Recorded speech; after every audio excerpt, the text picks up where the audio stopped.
Welcome to Go Get Great, the podcast for aspiring entrepreneurs and ambitious small business owners. I'm your host, Brittany, owner of Brittany Miller Socials and mother of 3. Go Get Great is all about helping you make life and business work together. You'll learn about the fumbles that helped get me and my guests to where we are today so you don't have to make them. So come join the journey with Go Get Great. Good morning and welcome back to another episode of the Go Get Great podcast. I am so excited to have a new guest on today. Kara Duncan is the writer behind the Kara Report, a content marketing agency serving women-owned businesses, service-based businesses. She works with both 6- and 7-figure businesses across a variety of industries, from wedding pros to course creators, fashion designers, and more. She specializes in website copywriting, along with offering done-for-you marketing services to get your business found in a sustainable, search-driven way using Pinterest and blogging. So Kara is joining us this morning to talk about all things blogging and SEO. So if that's something that's been on your to-do list, or you've been blogging and you're not really sure that you're making an impact, then definitely stay tuned for the rest of this episode, because she shares some absolutely amazing tips to help you create topics or choose topics and optimize your blog posts so that when you're spending time doing your writing, you know that it's going to get results. And she also has some fabulous ideas of resources that you can use to help support this process, which are all linked in the show notes. So if you guys have any questions at the end of today's episode, either of us would be happy to help you. But without further ado, I am so excited to welcome Kara to the podcast this morning. All right. So good morning and welcome to the Go Get Great podcast. Kara, how are you? I'm so good. Thank you so much for having me. I'm so excited to be here. I love your podcast. Oh, thank you. And you just recently launched your own podcast, which I have been thoroughly enjoying. How are you enjoying being a podcast host? Oh, thanks. You know what? It's been so good. It's so Yeah. nice. You kind of the longer you're in business, the more you kind of get going on the same old, same old. So it's like, ooh, something new. It's Mm-hmm. fun. Mm-hmm. You put an episode out recently that I really liked, and it was talking about like marketing and just in general being a business owner as an introvert. And I was like, oh, yes, this is me. I get it. Yeah. Yes, it's so different. You're Mhm. getting all this advice, but 90% of it is from extroverts. So it's like, I can't do that, don't want to do that. Mhm. Or it's like that would take me my whole day. Mhm. That's all the energy I would have for the day. That's so true. That's so true.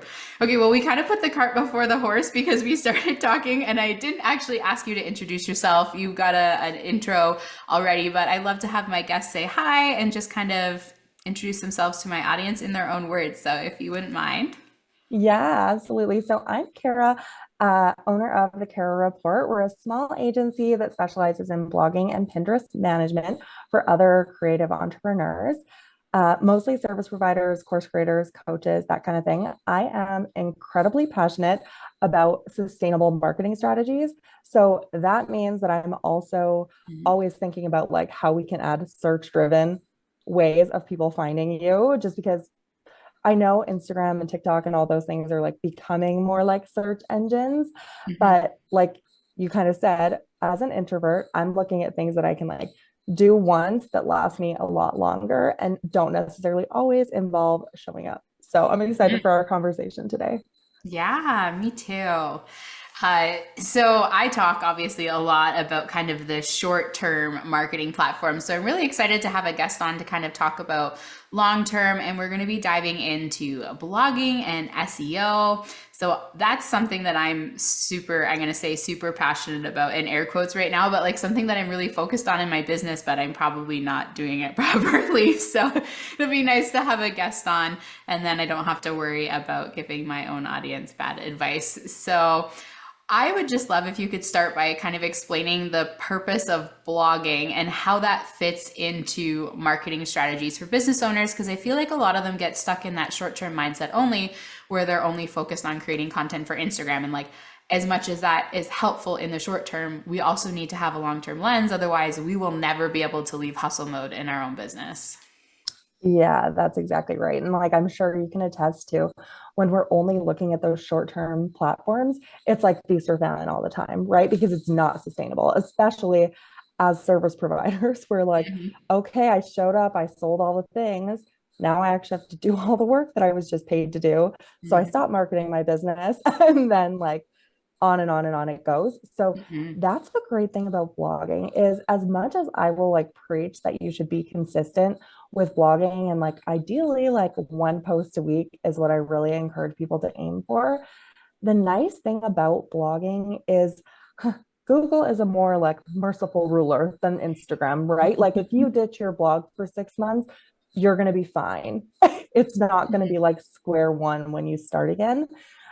So that's kind of the nice thing about blogging, especially if you have like a seasonal business. So a lot of my customers will be like in the wedding industry where they have a lot more white space, not during wedding season or Mhm. whatever kind of business. That's the nice thing about blogging is you can kind of fit it more into your schedule. Mhm. And when you like put your effort into one blog post a week, there are so many ways that you can repurpose it for that short-term content, right? Because a lot of us don't necessarily have the resources, whether that's like money or time, to like wait for blogging to work. Because I always tell people, and like I wouldn't tell you this if it wasn't true, but like it takes 6 to 12 months to work. Like Mhm. I wish I could tell you it would work in a month. That would be like a better sales pitch for me. But like it takes a while to work. And in the meantime, if you pour your energy into it, you can really reuse it for those short term things. Mhm. And I always say, like, let's talk about this like at the end of the year.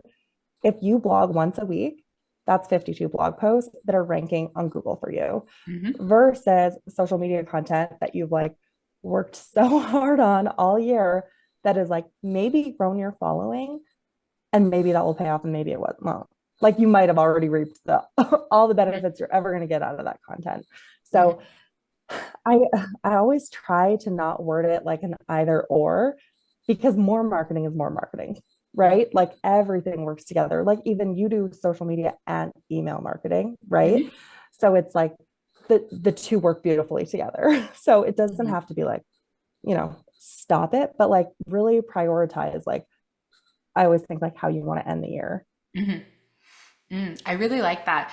And one of the things that I've been trying to talk more about on social media, and it's not a service that I offer, so I think some people kind of give me raised eyebrows when I'm talking about this, but having that piece of long form content, whether it's a blog or a podcast or a vlog that you have, that you're creating regularly because it has that long-term benefit. But like you mentioned, it really does have a short-term benefit because what you're doing is you're repurposing it for social media. So you're taking bits and pieces of that blog post that you wrote to then create your social media content. So not only is it giving you the long-term benefits, but it's giving you the short-term benefits because it makes your content creation easier.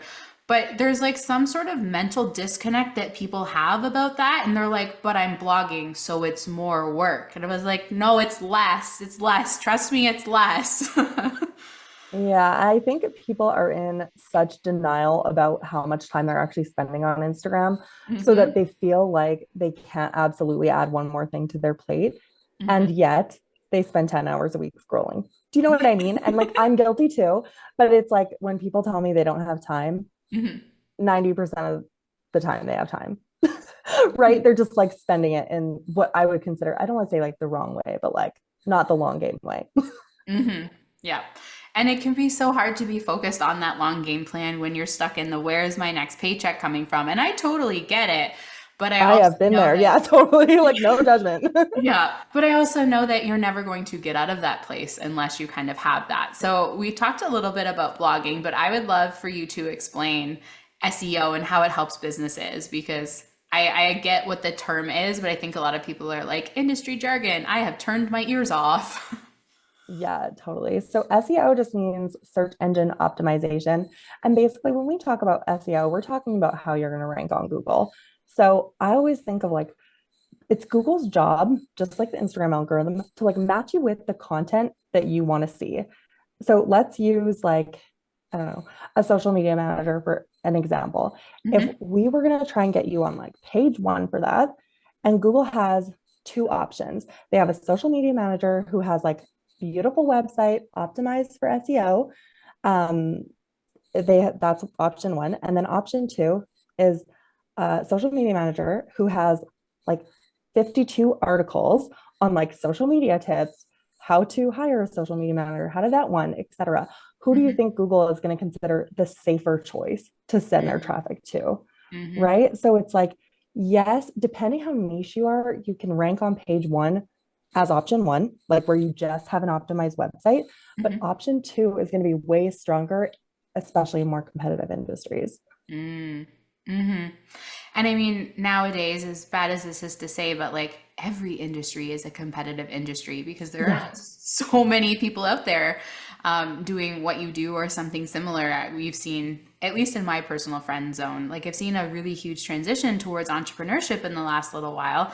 And with that means more people that are doing basically the same thing as you are on social media. So like you need something to set yourself apart, and having those well-written blog posts like you mentioned is one of the great ways to do that. So blogging is SEO in essence, right? Yeah, I would say so. Like, yeah, Yeah. exactly. Yeah. Okay. There's other benefits to blogging, like you mentioned, about how you can repurpose the content and stuff like that. Mhm. But when I look at like my clients and like when I'm blogging for myself, even my goal is getting on Google. Okay. So then my next question would be, how do you optimize your blog posts so that you know when you dedicate time to do this, it's getting you the result that you want? Yeah. Okay. So there is a lot of little things, but none of them are hard. Like that's Okay. always what I try to encourage people to say. It's like there is a lot of little steps to optimizing a blog post, but none of them are hard and none of them even take that long time. So, first step, you have to pick a keyword. You can use a free tool like Uber Suggest to help you find your keyword. Just kind of Mhm. like type it in. It will tell you roughly what the search volume is and what the competitiveness is. So you can kind of use that data. You can also use just like what you know people are wondering about. Mm. However, I would caution people. Sometimes we think like people are definitely looking for, like what's an example? Sorry, I shouldn't get myself to come up with examples on the spot. It's all Um, good. but sometimes we think people are definitely looking for like a creative business coach or something. And it's Mhm. like what people are actually looking for is like business coach for wedding planner, business coach for social media. Do you know what I mean? Mhm. It's like we need to be careful that we're not using those jargon kind of terms that people aren't searching for. Mhm. But really, when it comes to optimizing a blog post, you start with the keyword. You Mm. use the keyword at the beginning. That's the first step. Like in the first 10% of content, you want to include that keyword. You want to include the keyword throughout the blog post, but without stuffing it. And like when people ask where the line is, it's like, you'll know. You will know when you cross it. Like that's my advice. It's like if it Mhm. sounds totally unnatural, use keyword stuff. If there are a few sentences that you have like put it in and like it's not a perfect fit necessarily, but it works. Like I'm thinking of like location based businesses, like if you are a home store or whatever, and in your blog post, you're like, as an Orlando home store or something, it's like that might not be what you put, but it's not Mhm. stuffing. Do you Mhm. know what I mean? It's like it's just like reminding Google of your keyword. Mhm. So that's the first thing, include it in the first bit of the blog post. Okay. Optimize the images is a big one. So, like, resize them. Google doesn't like your images to be too big because it will Mm. resize it for you, right? So, it's not that it will show the images too big. It's just that Google will do the heavy lifting of resizing it, which makes your website slower, which means it will rank slower. Rename the images before you upload them. So, Oh.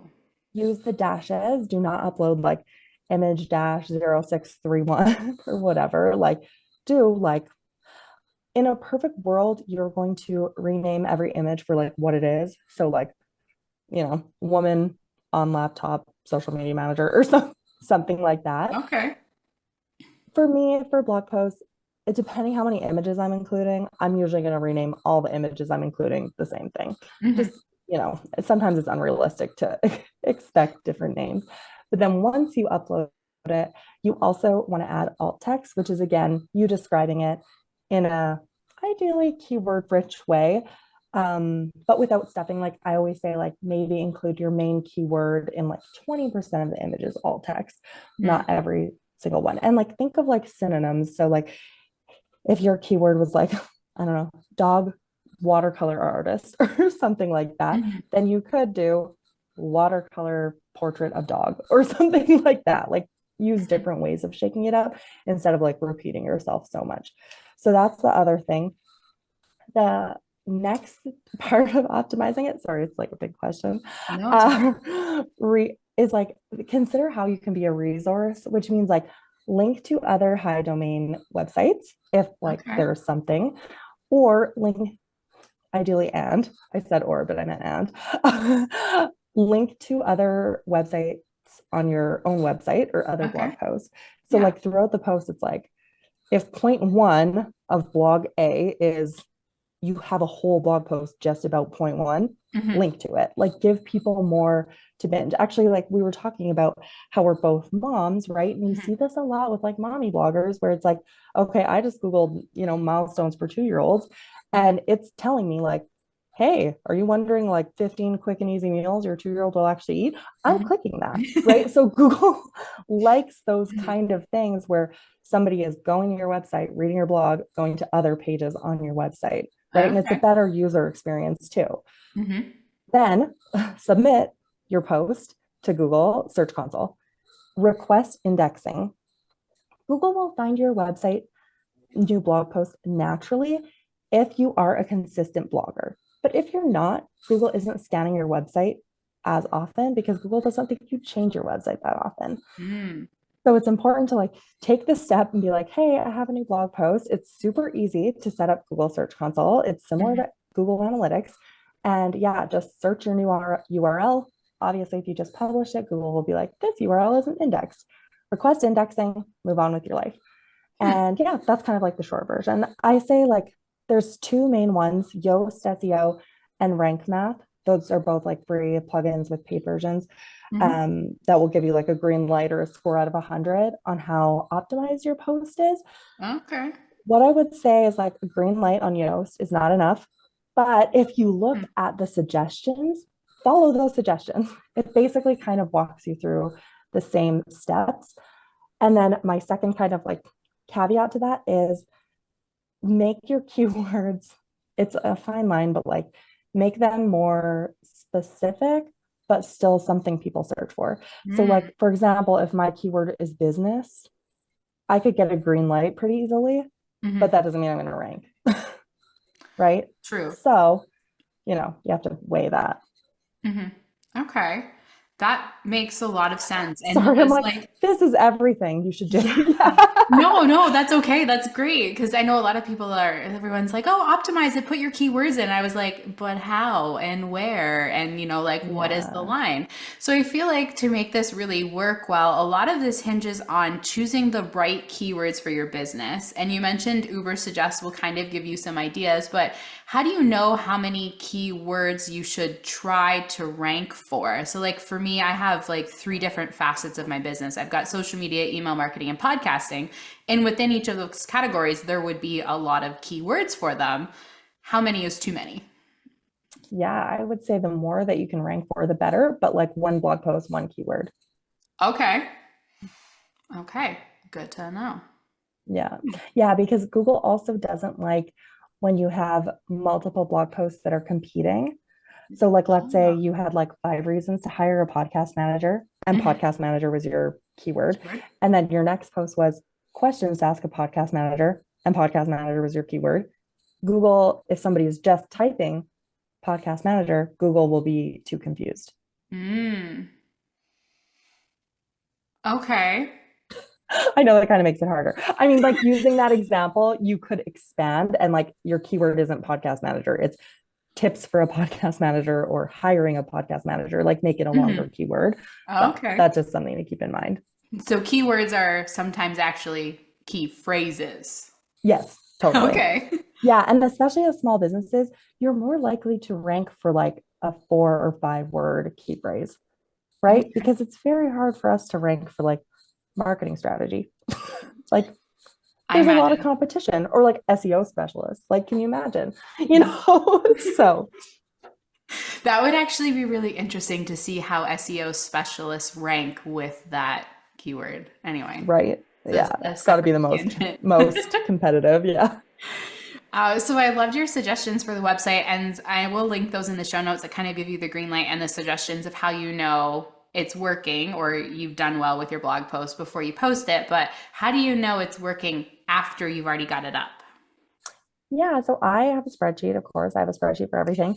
I like to like post like when I publish the date. Like I am not a fan of like over tracking data, but I like to track like bare bones. So Mhm. like as I post it, I'll put the URL on my sheet and I'll go back and check a week later if it's indexed. That's usually a good frame of time. If you have a brand new site, you can wait a little bit longer.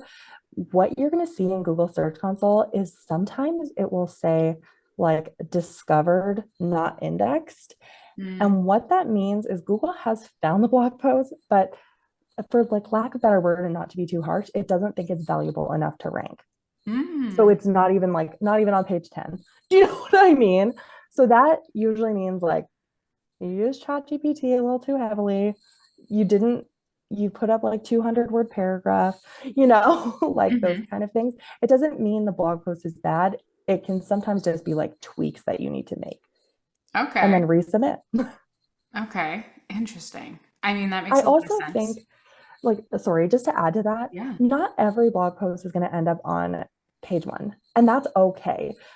The other blog posts will support the cornerstone blog posts, Hmm. right? So I also like to look like once a month, what blog posts are ranking the best.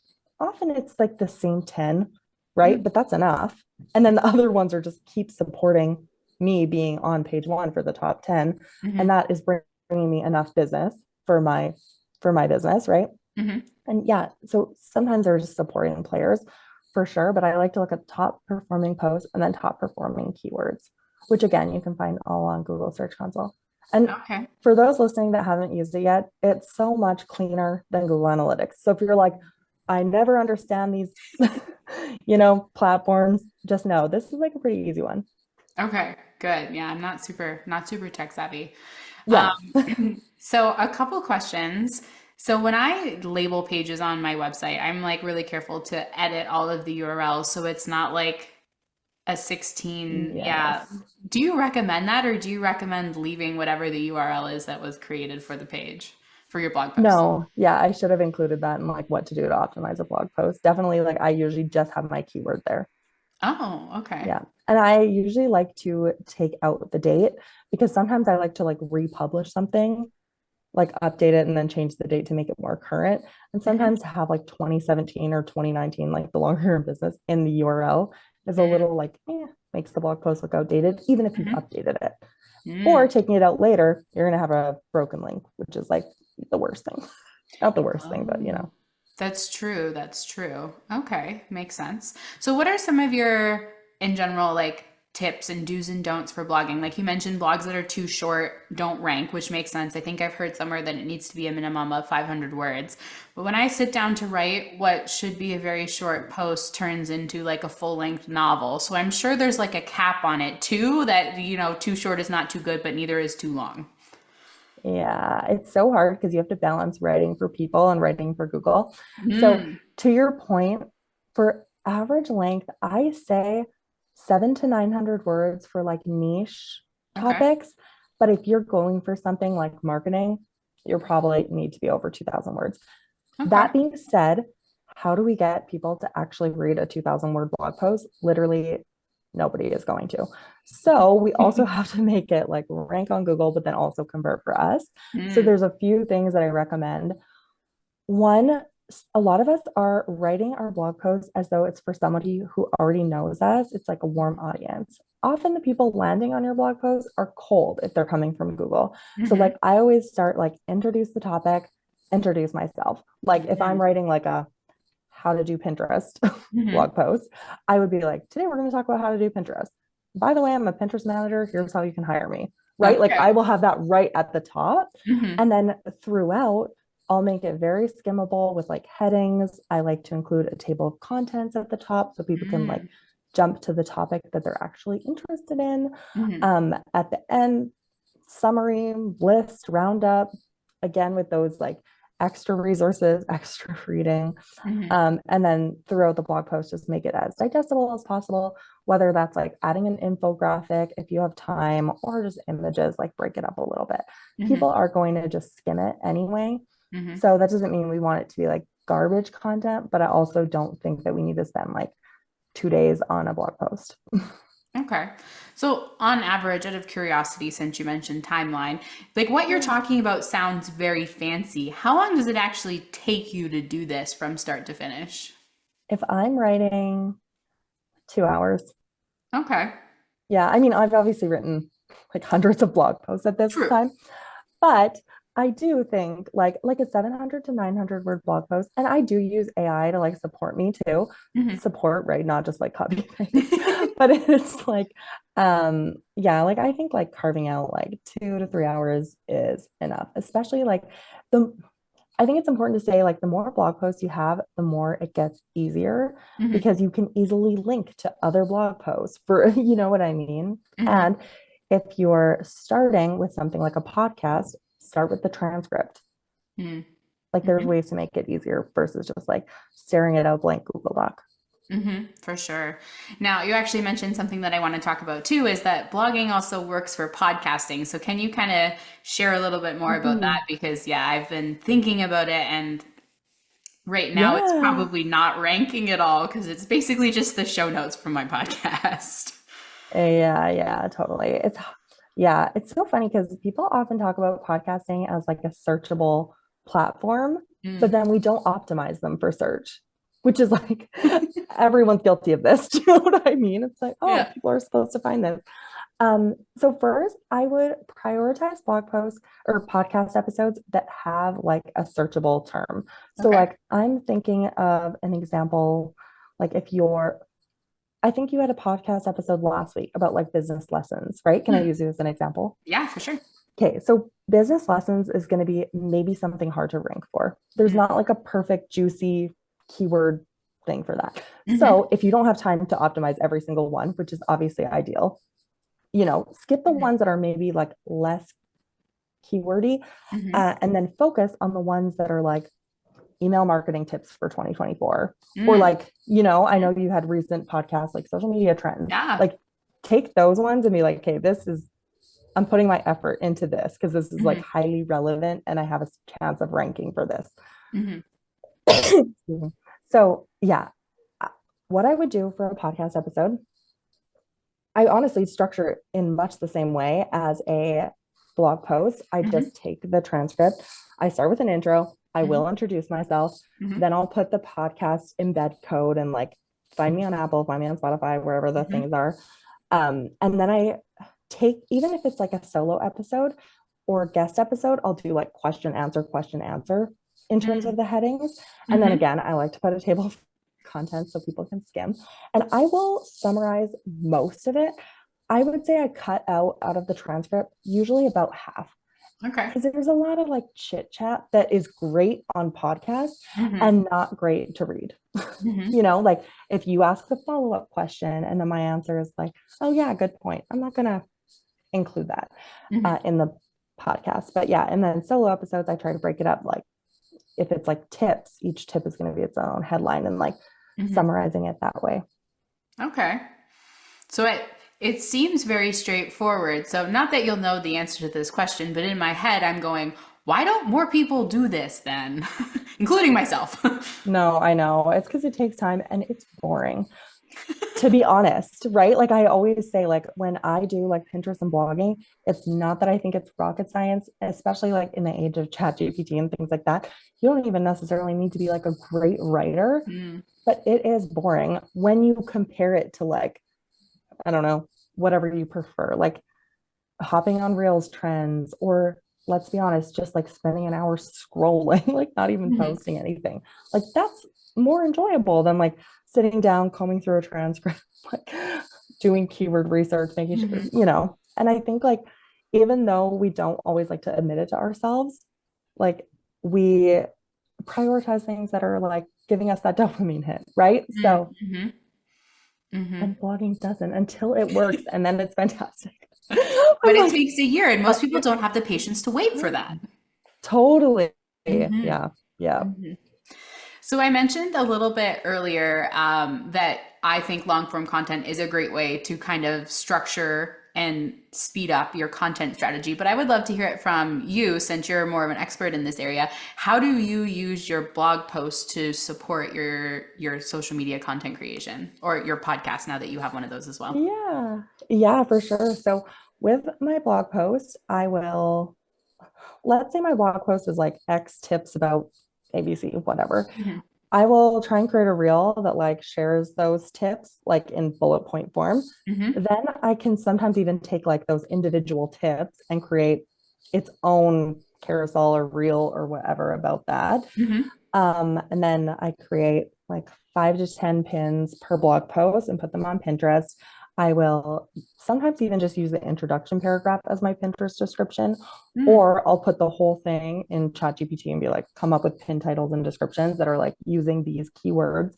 Mm. Um, so that's Pinterest, Instagram, TikTok, same thing. I do the same thing on Instagram and TikTok. I know they're different platforms, but for my capacity, it's just they have the same content. Hmm. And then how else would I repurpose it? Email list, if you have one regularly, it's a great idea.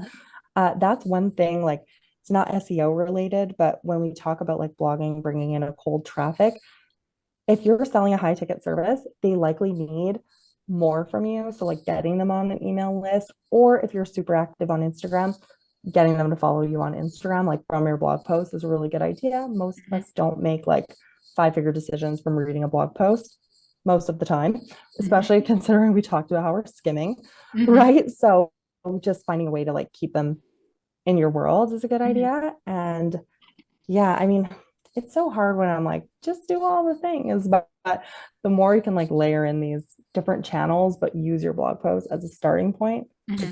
it makes such a difference. Hmm. Yeah, I love that. And like you're listing out all of these things that you're getting out of the 2 hours you spent writing a blog Yeah. post instead of spending 10 hours creating the same amount of content. I was like, math, this sounds better. Yeah. Yeah. Like obviously I'm a fan. Yeah. Yes, no, for sure. I love it. So I think the one thing that we didn't talk about too, and you were really the person that kind of gave me this idea because I saw you talking about it on social media, but blogs also serve to sell you and your services. So like you mentioned, hey, this is me. You can hire me to do this for you. That's great, which is one example, literally putting it in the post. But I've seen you create like I'm going to call them promotional banners basically, but like Google Yeah. ads, but for your business that you can use in your blog posts as well. So, can you share some of the ways that you monetize your blogs? Yeah, sure. I think a lot of times when people think about like making money from your blog, they think of like Google ads and like traffic. You Hmm. need so much traffic like for that to be like a viable strategy. Hmm. So I'm always thinking like, how can I sell my own product? So like I said, if at the top of the blog post, there's almost always a pitch to like work with me. That's like Hmm. when I look at my business, I mostly make money from one-on-one services and I like it that way. Throughout the blog post, I am also like linking to affiliates when they're relevant. Hmm. And I do have banners that are like going to like, I have a blogging mini course where I go through all of this in more detail. Or I also have a wedding business and we sell an ebook. So we'll put banners that go to the ebook too. And it acts as like a visual interrupt when we talk about how people are skimming, Hmm. which is really nice. So yeah, I would say those are the 3 ways. Like I pitch my services, I use affiliate links, and I will include like banners to lead to Hmm. products or Yeah. my own services sometimes, to be honest. I mean, hey, it makes sense. And so many businesses have all three of those options in terms of revenue streams, but again, they Mhm. don't spend the time or maybe have the creativity, I don't know which it is, to kind of build that in to support their own business. So I just love that there are so many ways that once you get the traffic to the site that you can potentially convert them either to your email list or your social following, or like you said, they're probably not converting to a high ticket service, but maybe they'll download an e-resource, which I mean sounds great for me. One of my goals this year is to kind of drive more sales to some of those lower ticket items and have that residual income. So Mhm. I want to kind of go and do that. So, kind of along those Yeah, lines, I wanted to ask a question about refreshing blog posts because you mentioned that. Can you give some like do's and don'ts for that? Sure.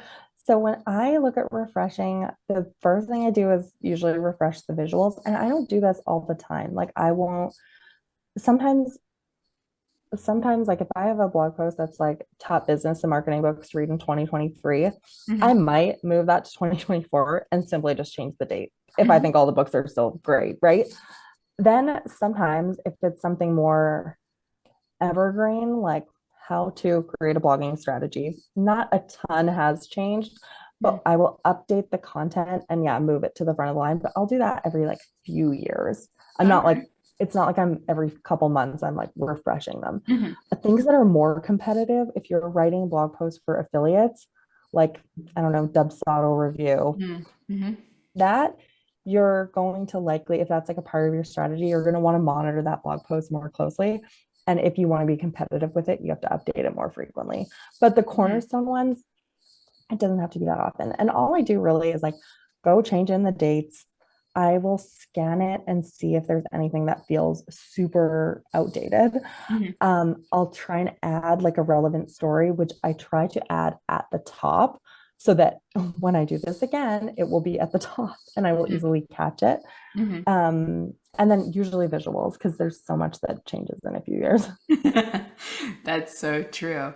But it also gives it a completely new feel too It when you put does, new visuals totally. in. And oftentimes, like you're saying, if you're only refreshing a post every 2 to 3 years, even people that have been in your audience for that long and maybe saw it the first time aren't going to remember what it says. So if it's Mhm. got new visuals, it's like basically completely new content for them. Exactly. Yeah. Mhm. Awesome. I really like that idea. I have it on my to-do list at some point to go back through and refresh and, well, not really refresh, just in general optimize because when I started writing Yeah. stuff, it was just here are my thoughts and this didn't fit in a social media caption, so now it's a blog post. Yeah. Yeah. I think like it, I feel like it's important to know though, like that does still work. Like you don't have to do everything perfectly all the time to get stuff to rank, but it will give you a better advantage. Mm-hmm. I'm excited to check out, you called it Google Search Console. Yeah. Yeah. Yeah, I'm excited to go and see how I'm doing organically all on my own. Yeah, I feel like it's like the most underutilized Google tool ever. And the nice Yeah. thing is once you have it set up, it will send you like I think monthly reports too, like with like your top growing pages, your top Okay. visited pages. Yeah, it's pretty cool. I like that.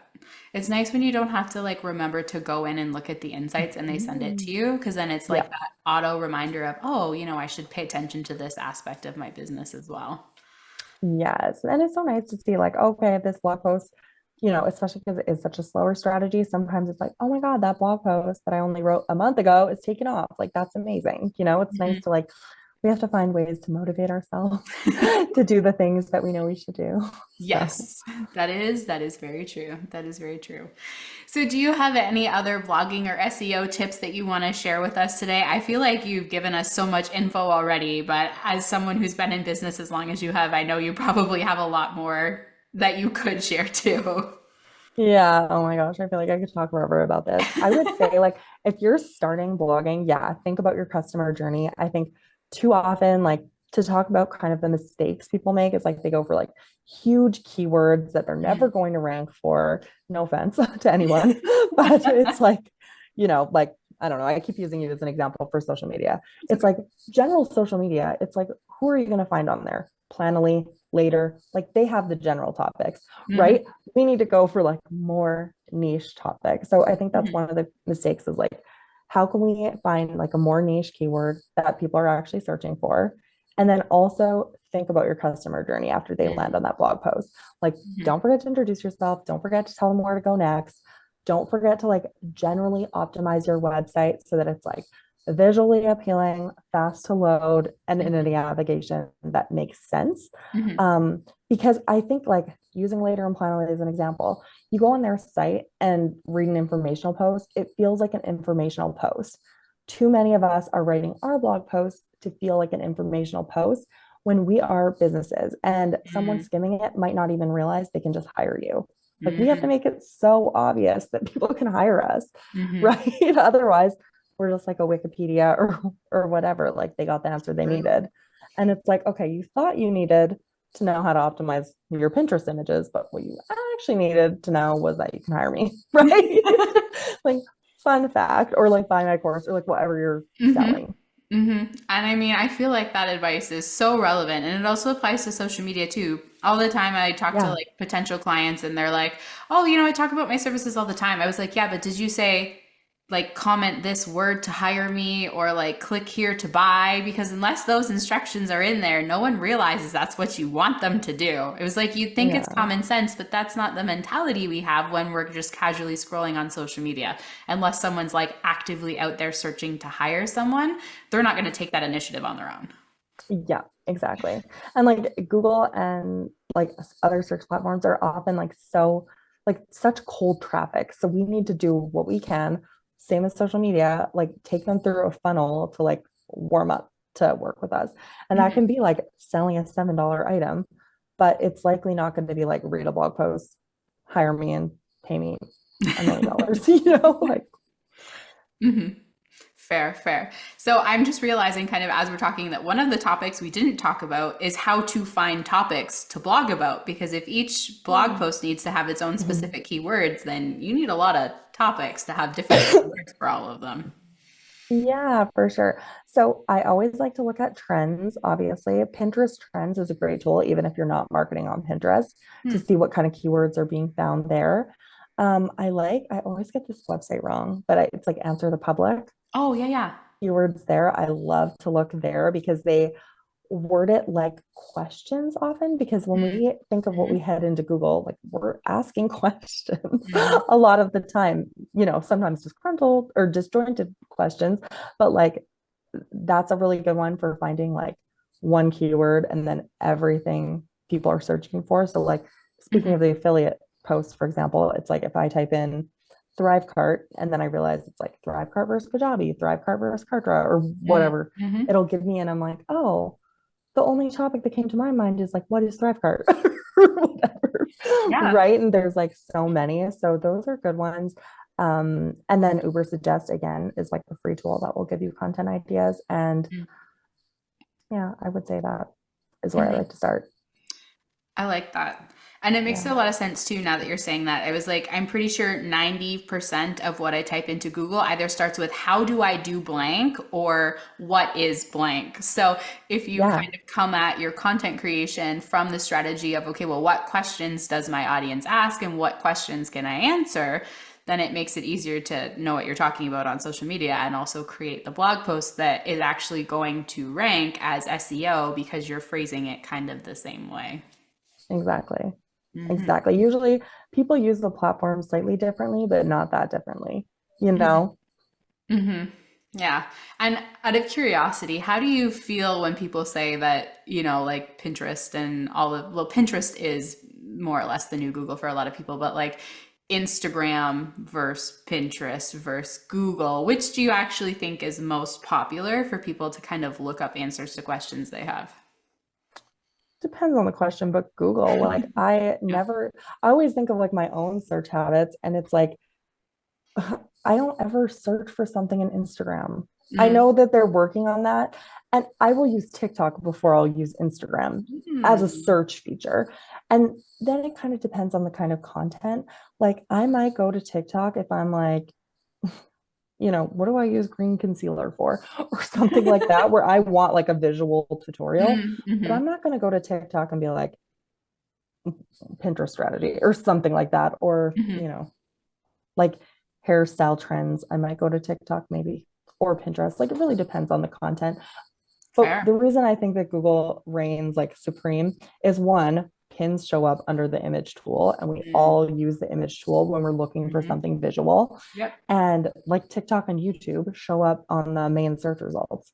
So Hmm. it's really like, yeah, I don't think Google is going anywhere. I know there's like some theories about like TikTok being the new Google, but I think we're like very far away from that. I think that that would be, yeah, that would be a huge cultural shift, I think. I think most, demographically speaking, sure, maybe the younger demographics are more TikTok than Google, but there's Mhm. still such a large part of the population that doesn't even know what TikTok is or how to find it. So yeah, I think we're Yeah. think we're good on We're Google on safe. that Yeah. one. Yeah. And certain things, like if it's something more complex, like organizing your business finances or like tips for taxes or like whatever you Mhm. do, it's like you're probably just not going to watch a short form video on that. No. Right. You know, like I probably wouldn't anyway. So yeah. No, 100% makes sense. I would watch a short form video if it then linked to like an article for me to then Yes. follow up and read. So again, that comes back to the blogging strategy. And I Yeah. think a lot of people ask that too, is like, okay, well, if I'm going to put a piece of long form content in place, how do I know what really works? Like, what one should I choose? And I do Mhm. oftentimes think that it depends on the content that you need to be talking about. So, as someone that has both a blog and a podcast, do you find that there are things that are easier to talk about on a podcast versus write about in a blog? That's a good question, but for the most part, no. I think some things need like a visual aid. Hmm. So in that case, it's sometimes hard, like if I'm walking through like how to use Google Search Console, sometimes it's not the perfect medium to be like talking about it versus like a blog post where I can share screenshots. But for Sure. the most part, I find the content the same, but more storytelling in the Mm. audio part, right? I usually Mhm. won't, not that you don't want, not that you want your blog post to feel dry. Obviously, you want some personality, but you don't Mhm. want paragraphs of story that would like roll off your tongue in a 2 minute audio clip. True. True. Hmm. Which is why you do both. Yeah, which is why. Yeah, exactly. Love it. Okay. One last question, I promise, but I'm Yeah, curious no because worries. we've been talking about how Pinterest shows up on Google. Does SEO for like Pinterest work the same as Google? Yeah, I mean, basically, like keywords, Pinterest also wants to match you with the best result for you. Mm-hmm. Um, Pinterest is a supporting player in your blogging strategy because when Google sees a website and that has like been pinned to many, many times, even if it's you mostly pinning to your website many, many times, it still ranks that as more valuable. It's still going to help your blog post rank. But then, yeah, with Pinterest, it's like still putting your keywords in the right places. It's still having good content. Like Pinterest can absolutely tell when someone goes to your site and it's garbage and they immediately bounce off. Mm-hmm. Or you try to do something like clickbaity that didn't match what Mm-hmm. you're selling, right? It's not going to rank those pins most of the time. And then it's really just like the long game, same as Google. When you have an account that has been like pinning regularly for a year to 52 different blog posts, that is going to be that's going to rank higher than somebody who just started. You have to expect that and you have to kind of like keep doing it anyway, even when it Mm-hmm. doesn't work. Like Pinterest is like notoriously horrible for brand new accounts. It has been for like the Mm-hmm. last year and a half. Like it just takes longer, which is why I used to tell people 6 months. Now it's like 6 to 12, as in it could take 12. We will get it, but it could take 12. Mm-hmm. Right. And I just remembered I was going to add to your point. Sorry to Oh, backtrack, but no, that's okay. people do spend so much time overthinking the topic that they're actually going to choose. Mm-hmm. And the reality is you just have to write. And if you force yourself to write one a week, you'll have enough time to go through all the ideas you have. So it's like instead of being like, which of these three should I start with? It's like just say I'm going to write these three for a week and it really doesn't matter which one goes first. Mm-hmm. I think, yeah, the downside of being an entrepreneur is that we spend a lot of time up in our head instead of actually like doing things. So I was talking about Yeah. this in one of my recent episodes. I don't think it's actually aired yet, but my word for this year is action. I need to spend less time thinking Oh, that's about my doing the word. things and more time doing it. I love it. I love it. That is literally my word of the year too. Because yeah, I think like so many times we can be like planning and we think planning is working. That's not really. Mhm, It's important, but like it feels like you're doing so much more than you're actually doing. And like mhm, as entrepreneurs, we only get rewarded for action. So mm, like that is also my word of the year. So I mhm. love that. It's a good Yes, one. I like it. Okay, we'll have to like do another episode at the end of the year and talk about how our year went Yes, focused on action. I would love that. Okay, wonderful. So for everyone that's listening today, how can they find you if they want to hire you for Pinterest or blogging? Or Yeah. just where can they even get your podcast too? Yeah, sure. So my business is called The Kara Report. It's just thekarareport.com. Podcast, very original, also called The Kara Report. So you can find that on Apple, Spotify, all the places. If you're looking to build more of an omni presence this year, which I hope that you are, I have a fast and slow marketing roadmap kind of guide to walk you through it at Hmm. thekarareport.com/roadmap. which is a great place to get started. Obviously, I practice what I preach, so I have a ton of blog posts on my website to read. I am occasionally showing up on Instagram. Again, it's a seasonal thing because we're all busy, but I prioritize the long game and you'll always find me there. Mm-hmm. Mm-hmm. And your podcast is available on Spotify and Apple And Apple, Podcasts? yeah, Yeah. you bet. Okay. Perfect. Highly recommend checking Yes, out some of thank her you. stuff. I appreciate it. And definitely download her roadmap. I will link it in the show notes. I read through it. It's full of fabulous information, so definitely worth it. So thank you so much for being here today. It was so lovely learning with you, and I hope that everyone listening agrees. I have a mental list of 100 things that I need to add to my to-do list now, which is the good kind of homework to have as a small business owner. Yes, absolutely. Sorry for coughing. Oh, good. Yeah, thank you so much for having me. I love your podcast. I'd love to have you on my podcast soon Ah, too. that'd Be be so fun. fun. And yeah, I just really appreciate it. Okay. Yeah. Well, thank you guys so much for listening, and we will see you again next week. Yes, thank you. Thank you so much for tuning in to Go Get Great. I hope you found some useful tips and tricks that can help you make life and business work together. If what I said resonates with you, please share it on social media and don't forget to tag at Brittany Miller's socials so that I can celebrate you for taking those first steps towards achieving greatness. Remember, success doesn't happen overnight. It takes dedication, hard work, and a lot of spirit. So don't be afraid to dream big and go after what you want. Keep striving for greatness. You get closer with every step forward, no matter how small they may seem. Until next time, go get great.